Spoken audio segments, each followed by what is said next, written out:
if you're capable of having a good time. You know what you are, Paul? You're a watcher. There are watchers in this world, and there are doers. And the watchers sit around watching the doers do. And tonight, you watched, and I did. Yeah, well, it was a lot harder to watch what you were doing than it was to do what I was watching. Oh, you can't even let your hair down for 1 minute. Boy, Paul, sometimes you remind me of... What? A stuffed shirt? I didn't say it. That's what you're implying. That's what you're anticipating. I didn't say you were a stuffed shirt, but you are extremely proper and dignified. Proper and dignified? When was I proper and dignified? All right, the other night at Delfino's. You were drunk, right? Right, I was stoned. There you are. I didn't know it until you told me the next morning. You're a funny kind of drunk. You just sat there looking unhappy, watching your coat. I was watching my coat because someone else was watching my... Look, if you want, I'll get drunk for you sometime. Oh, that isn't necessary. When else was I proper and dignified? Always! You're always dressed right, you always act right, you always say the right things. You're very close to being perfect. That's a rotten thing to say. Before we were married, I thought you slept with a tie. No, just for very formal sleeps. You can't even walk into a candy store and ask the lady for a Tootsie Roll. You have to walk up to the counter, point at it, and say, all of the one in the brown and white wrapper. Now that's ridiculous. And you're not! That's just the trouble! Like Thursday night, you wouldn't walk barefoot with me in Washington Square Park. Why not?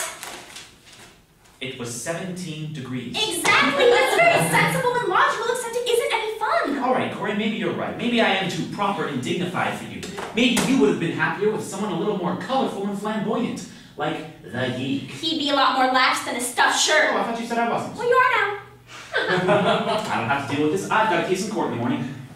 Where are you going? To sleep. Now! How can you go to sleep now? I'm going to close my eyes and count Nietzsche's. Good night. You can't go to sleep now. We are in the middle of a fight. You have the fight. When you're through, turn off the lights. Oh, that gets me insane. You can even control your emotions. Look, I'm just as upset as you are, but when I get hungry, I eat. And when I get tired, I sleep. You eat and sleep too. Not in the middle of a crisis. Crisis? We're just yelling a little. How can you not call this a crisis? Our whole marriage hangs in the balance. It does. When did that happen? Just now. It is suddenly very clear that you and I have absolutely nothing in common. Why? Because I won't walk barefoot in the park with Oh, you? don't you oversimplify this. I'm angry. Can't you see that? It's 2:15. I'll call you from court and we can fight over the phone. You will not go to sleep. You will stay here and fight to save our marriage. We're now going to crawl into our tiny, single, little bed. If you care to join me, we'll be sleeping from left to right tonight. You won't discuss it. You're afraid to discuss it. I married a coward. Corey, if there's one thing I learned in court, it's to watch what you say when you're tired and angry, for you may say something you'll soon regret. I am now tired and angry. And a coward.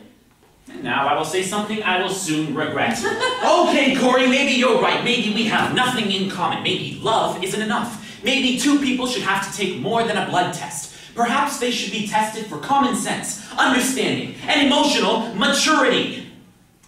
Well then, why don't you get that passed in the Supreme Court? Oh, you're impossible. You're unbearable. You belong in a nursery school. All right, now, Corey, let's not get carried away. Oh, don't you touch me! Don't touch me! I don't want you near me right now. Now, wait a minute, Corey. No, I don't even want to look at you. Not when you feel this way. Feel what way? The way you feel about me. Corey, you're hysterical. I am not hysterical!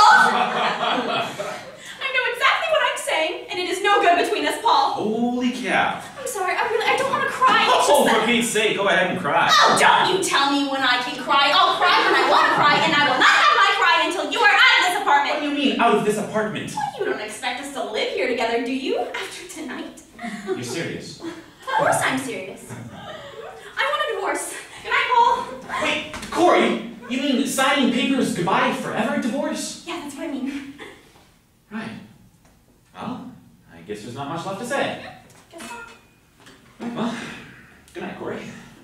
Where do you think you're going? Bed. Don't you want to discuss At it? 2:30? I can't go to sleep until this is settled. It may take 3 months. Oh, you don't have to get snippy. All right, I'm sorry, but when I plan vacations, I'm happy. And when I plan divorces, I'm snippy. You want to plan this thing? Let's plan it. You want a quick one or a slow, painful one? I am going to sleep.